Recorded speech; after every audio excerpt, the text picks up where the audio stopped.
I-share ko lang po sa inyo mga boss. Meron po ba kayong lumang motor ng washing machine at balak nyo gamitin para dito? O kaya katulad nito, ginawa kong air compressor. I-share ko sa inyo mga boss kung paano natin yan papagana, kung paano ang pag-connect ng kapasitor para gumana ang ating motor. Dalawang klase ang motor natin dito. Bali magkaiba sila ng kulay. Dito mga boss, sa ganitong kulay, ito mga boss ang kanyang common.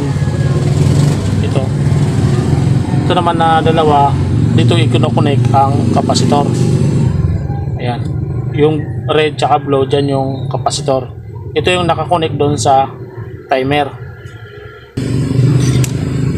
Sa ganitong motor naman mga boss, sa ganitong kulay ng wire, ito ay original pa na wire nya. Yan pa yung mismong wire nito, hindi pa ito nabuksan na motor. Ito naman ang common na yellow. Ito naman ang i-connect sa kapasitor. Bali ang ikot ng washing kaliwat kanan, di ba? Pakaliwat sa pakanan. Ganun yan. Tapos pag ganun.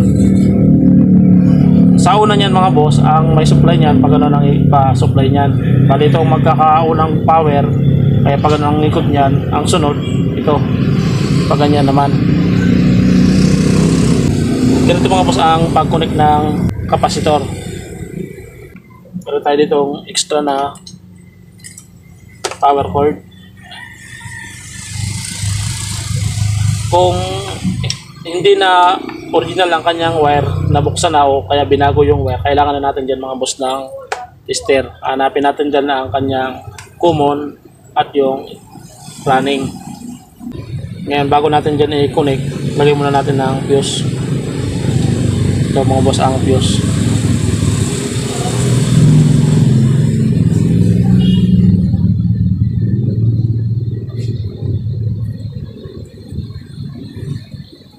Itong common, naka-direct lang ito sa motor. Mayroon lang siyang fuse. Tumaan siya sa fuse. Yan yung common.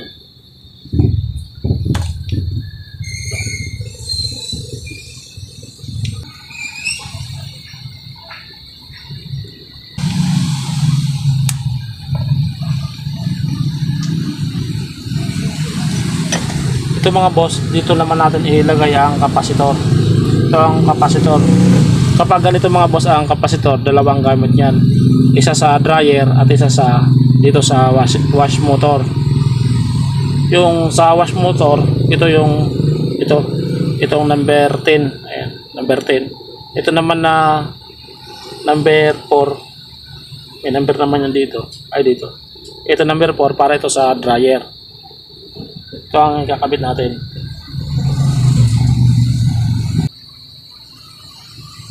Kabit na natin.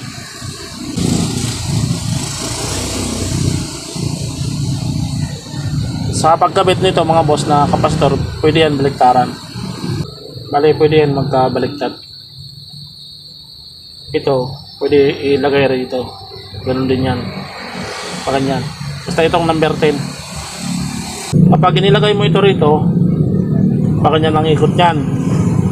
Pag inilipat mo naman dito, pag ganun naman yan. Tingnan muna natin mga boss. Basta ito na common, yung black, ito naman ilalagay sa kapasitor. Ilagay muna natin yung isa. Subukan muna natin kung saan yung ikot. Ayan.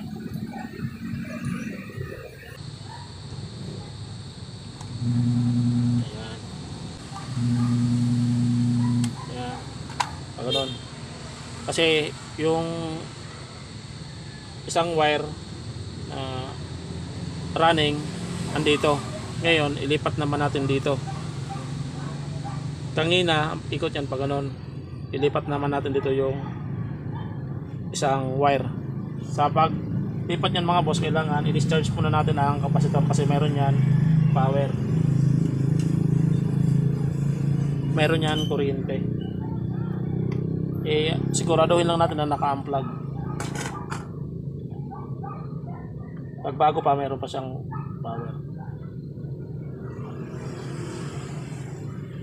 Ayan. ilipat na natin mga boss ito dito. Tanggalin natin dyan. Tapos ilipat natin dito sa kabila.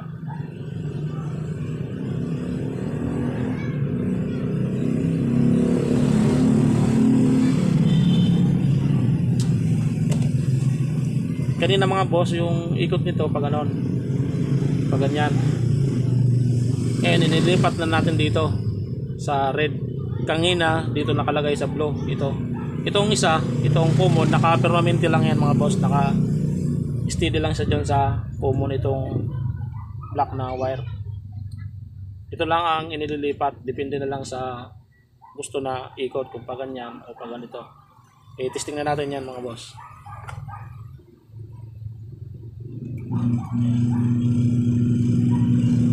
Pag ganyan na mga boss ang ikot niya. Pag ganyan.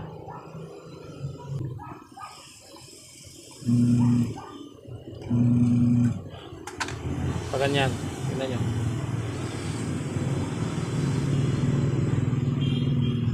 Lipat naman natin ulit.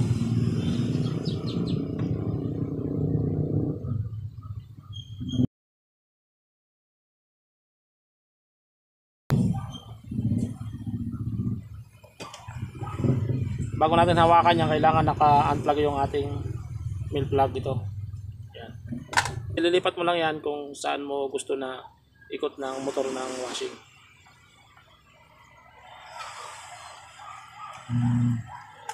Dito naman tayo sa isang motor. Ulitin ko lang po mga boss. Ito na black, ito ang common at ito naman ang para sa capacitor. Unahin muna natin i-connect ang common wire. Ito.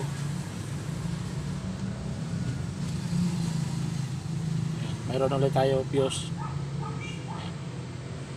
Dito natin ito ilalagay.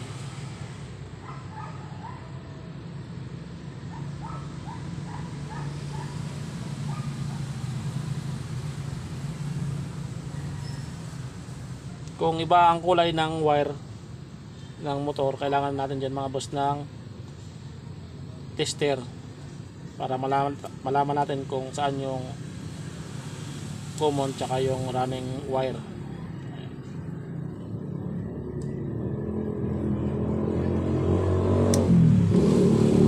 Pero kung mayroon pa naman body, yung kaha, makikita nyo dun yan mga boss sa manual. Ito mga boss ang kanyang manual. Ito yung black common, ito naman yung white. Dumaan siya sa timer, tapos sa capacitor. Bali nagsasalita lang yung dalawa na yan. Ayan, red tsaka yung blue. Ito na yan mga boss. Pag tunog na yung timer, magpapalitan yung dalawa na yan. Isa dyan sa dalawa na yan, sa red at tsaka blue, ang magkakaroon ng supply sa pag-ikot ng timer. Ito yung in, tapos out na yung dalawa na yan. Pag ganun yan mga boss, tapos magkakaroon ng supply ito, tapos pag tunog ng timer, ito naman ang magkakaroon. Yan yun. Ito na yun mga boss. Ito naman yung capacitor. Ganun ulit sa paglagay ng capacitor, dalawa na yan.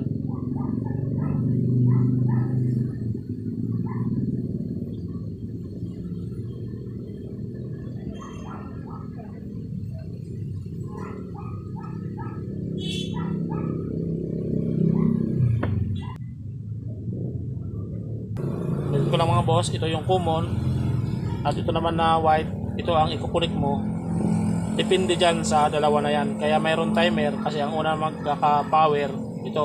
Pag tunog ng timer, sunod naman ito. Kaya pag ganun yung ikot ng washing, tapos pag tunog ng timer, pabalik naman. Pabalik-balik lang yan mga boss. Bale, lumilipat lang yon sa timer. Ang timer mismo nun ang nagpapalipat ng power. Kaya tatlo ang wire ng timer. Kaya i-connect muna natin to dito sa blue. Ito mga boss, i-testing natin kung maayos pa ang motor na yun.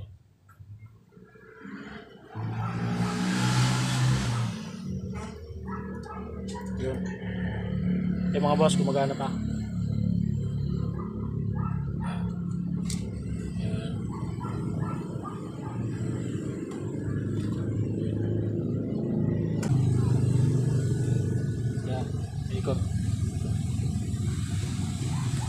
natin ng electrical tape.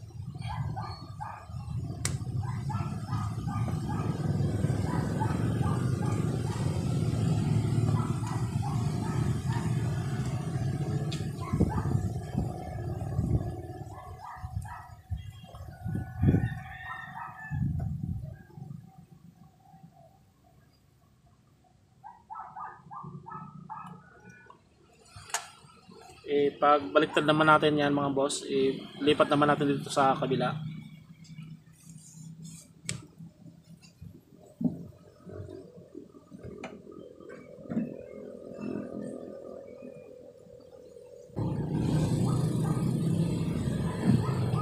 Lagyan muna natin mga boss ng electrical tape. Ayan, nililipat na natin yung wire yung galing dito.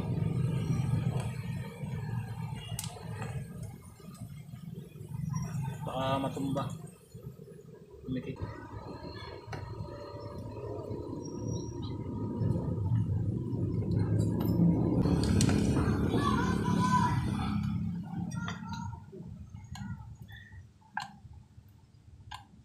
Ay, palyado. Mahina mga boss yung kabilang linya. Mahina umikot. Ayaw. Sira yung kabilang linya mga boss. Ayan.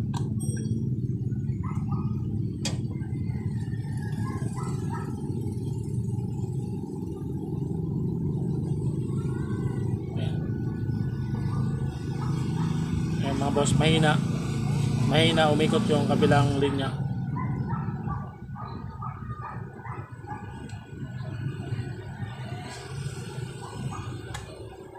Kailangan alalayan pa para umikot.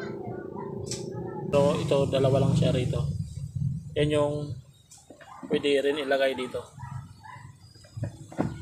Yan lang po mga boss, maraming salamat.